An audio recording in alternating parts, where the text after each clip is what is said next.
কিছুদিন ধরে কিছু পার্সোনাল কারণে ভিডিও ঠিকঠাকভাবে দিতে পারছি না। বেশ কয়েকদিন আগে ভিডিওটা শ্যুট করা ছিল, তাই এডিট করে ভাবলাম ভিডিওটা তোমাদের সাথে শেয়ার করি। সকালবেলা কাজবাজ সেরে গেছিলাম দুটোকে স্কুলে দিতে, তো ওকে স্কুলে দিয়ে এসে আমি এখন ভাবছি ব্রেকফাস্টটা করে নেব। তার জন্য এখানটায় আমন্ড, তার সাথে দিয়েছিলাম খেজুর আর ওটস একসাথে পেস্ট করে নিয়েছি। আর এটা আগে পেস্ট করে নিয়েছি, তারপরে এর সাথে দই অ্যাড করছি। দইটা যদি আগে দিয়ে পেস্ট করতাম না, তাহলে না বাদামগুলো ভালো পেস্ট হতো না, গোটা গোটা থেকে যেত। তাই আগে ওটাকে পেস্ট করে আবার দই দিয়ে আর জল দিয়ে আর একটু পেস্ট করে নিলাম।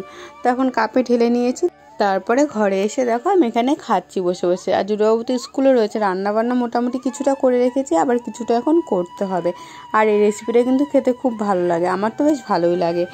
আর তারপরে দেখো এখানটায় খাওয়া দাওয়া কমপ্লিট করে সকালবেলা বিছানাটা মোটামুটি অর্ধেকটা জুডোর পাপা গুছিয়ে রেখে গেছিলো, আর বাকি অর্ধেকটা এখন এসে আমি ঠিকঠাকভাবে গুছিয়ে আবার বিছানাটাকে ঝেড়ে নিচ্ছি। তো জুডোর বাবা আমাকে বারবার বলে যে বাড়ি থেকে কোথাও যাওয়ার আগে নাকি বিছানা সুন্দরভাবে গুছিয়ে রেখে যেতে নেই। তো তোমরা কে কি এরকম করো অবশ্যই কমেন্টে জানিও। তো দেখো সকালবেলা রান্না করেছি বেসিক্যালি বলতে যে পেঁপে সিদ্ধ, আলু সিদ্ধ, এগুলো সব ভাতে দিয়েছিলাম। জুডোর পাপাকেও রোজ পেঁপে সিদ্ধ খাওয়াচ্ছে, আমিও খাচ্ছি।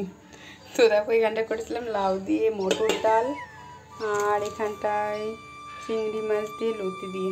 বাবা অনেকটা তেল বেরিয়েছে, বেশি তেল দেওয়া হয়ে গেছিলো। আর তার সাথে দেখো এই যেখানটায় কালকের মাছ রয়েছে, তো এটাই গরম করে দিয়েছিলাম জুটো বাবাকে, এটাই নিয়ে গেছে। আর এখানে জুটোর দুধ জাল দিয়ে রেখেছি, আর তার সাথে তো ভাত হয়েই ছিল। তো যাই হোক এখন রান্না হবে ডিম অলরেডি সেদ্ধ হয়ে গেছে। এটাকে এখন ছুলে রান্নাটা বসাতে হবে। অনেকটা দেরি হয়ে গেছে আমার ঘরের কাজ করতে করতে, মানে অন্য কাজ করছিলাম, এখনও ঘর ঝাড় দেওয়া মতো কিছুই করতে পারিনি। তো চলো ঝটপট ডিমটা ছুলে রান্নাটা বসিয়ে দিই। এ দেখো আমার রান্নাঘরের নতুন বিউটি কুইন, কেমন লাগছে বলো? অনেক দিন ধরে ভাবছি মানি প্ল্যান্ট আনবো, একটুখানি রাখবো, বাট খুঁজেই পারছিলাম না। এটাকে কোথায় খুঁজে পেয়েছি না, আমাদের বাড়ির একদম পাশে ছিল, মানে আমাদের বাড়ির মধ্যেই বলতে গেলে, মানে পাশের একটা বাড়িতে।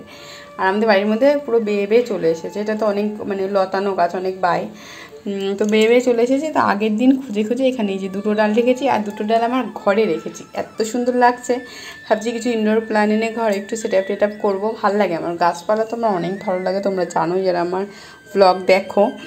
তো ভাবছি একটু ইনডোর প্ল্যান লাগাবো। ইনডোর প্ল্যান নিয়ে না আগে কখনো কাজ করিনি, মানে ইনডোর প্ল্যান্ট কখনো লাগাইনি। এই নর্মালি মানে যেগুলো বাইরে হয়, মাটিতে হয়, টবে হয়, সেই সব গাছ লাগিয়েছি, বাট ইনডোর প্ল্যান্ট কখনো লাগাইনি। তো ভাবছি এবার কিছু ইনডোর প্ল্যান্ট এনে এনে লাগাবো, যাতে ঘরটা অনেক সুন্দর থাকে, মানে সুন্দর লাগে। তো চলো, এটা অনেক ভালো লাগে রোজকে স্নান করা, একটু গা হাত পা পরিষ্কার করে দিয়ে যে তেল ছিটে ছিটে যায় না, তাই। তো চলো একে এখন তো এই যে গ্যাসের পাশে রেখেছি, আপাতত একটা বড় টবে সুন্দর করে রাখবো। এমনিতে কাঁচের গ্লাসে খারাপ লাগছে না, আমার কাছে বেশ ভালোই লাগছে।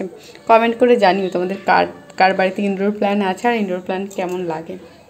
তো দেখো এই যে ডিমগুলোকে নামিয়ে নিয়েছি, এখন এগুলোকে ছোলার অপেক্ষা। কিন্তু এটা অলরেডি আগে থেকে ফেটে গেছে, তেল খুলে খুলে আসছে। জবাজব ছুলে নিই। মা আবার গেছে ব্যাংকে, তো দেখা যাক কতটা কাজ সেরে উঠতে পারি। তার মধ্যে অনেক জামা কাপড়ও রয়েছে যেগুলো আমাকে কাচাকাচি করতে হবে। বুঝতে পারছি না কোথা থেকে কী শুরু করবো আর কোথায় গিয়ে শেষ করবো, কারণ আজকে অনেকটা দেরি হয়ে গেছে। ওই কিছু লেখালেখির কাজ করছিলাম আমার পার্সোনাল, সেই সব করতে করতে দেরি হয়ে গেল। তো চলো ডিম করে ঝপাঝপ ছুলে নিই, তারপরে দেখা যাক কী করা যায়।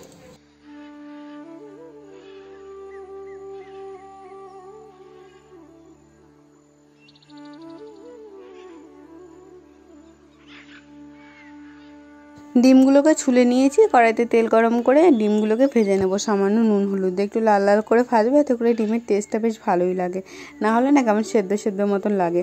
তো ডিমগুলো ভেজে তুলে নিয়েছি। আর এদিকে সবজি কাটতে গিয়ে দেখলাম আলু কম আছে, তাই আজকে পেঁপে আর দুটো আলু ছিল, সেটা দিয়ে ডিমের তরকারিটা করব। খুব ভালো হয়েছিল খেতে, বিশ্বাস করো। এই ফার্স্ট টাইম করলাম, বাট অনেকটাই ভালো লেগেছিলো। তার মধ্যে কুচিয়ে রাখা পেঁয়াজ দিয়ে দিলাম, আর লঙ্কা আর রসুনের পেস্ট দিয়েছি, আদা আজকে আর দিইনি। আর এর মধ্যে আরেকটা মশলা আমি অ্যাড করবো, আগে থেকে ওই মশলাটা আমি বানিয়ে রেখেছিলাম। এখন আমি ওই মশলার বাটি ধোয়া জলটা দিয়ে দিলাম। সেটা হচ্ছে জিরে, ধনে আর মৌরি একসাথে শুকনো খোলায় কিছুক্ষণ নেড়ে নিয়েছিলাম, আর ঠান্ডা হয়ে যাওয়ার পর বেশ বেটে মিক্সিতে অনেকটা আমি টিফিন বাটিতে ভরে রেখেছিলাম। যখন যখন আমার যেই তরকারিতে দিতে ইচ্ছা লাগে ওটা আমি দিয়ে দিই, বেশ ভালো একটা গন্ধ বেরোয় আর তরকারির টেস্টটাও বেশ দারুণ লাগে। তো সেটা দিয়ে দেখো মশলাটাকে কষিয়ে নিলাম, আর তারপরে ডিমগুলো দিয়ে হালকা কষিয়ে পরিমাণ মতন জল দিয়ে দিলাম। খুব বেশি ঝোল রাখবো না, গামাখা ঝোল রাখবো। এদিকে ডিমের ঝোলটা ফুটতে থাকুক, ততক্ষণ আমি ঘর ঝাড় দিয়ে ঘরটা মুছে নিচ্ছি। বললামই আজকে বেশ অনেকটা দেরি হয়ে গেছে, তাই খুব তাড়াতাড়ি করে কাজ সারছি। ঘরটা মোছা হয়ে গেলে স্নান করে আবার জুড়োবাবুকে যাবো আনতে। তো আই হোপ আজকের ভিডিওটা তোমাদের অনেক ভালো লেগেছে। যদি ভালো লাগে তাহলে অবশ্যই লাইক করে দিও। দেখা হচ্ছে নতুন ভিডিওর সাথে। সবাই ভালো থেকো, সুস্থ থেকো, সাবধানে থেকো। আজকের মতন বাই বাই।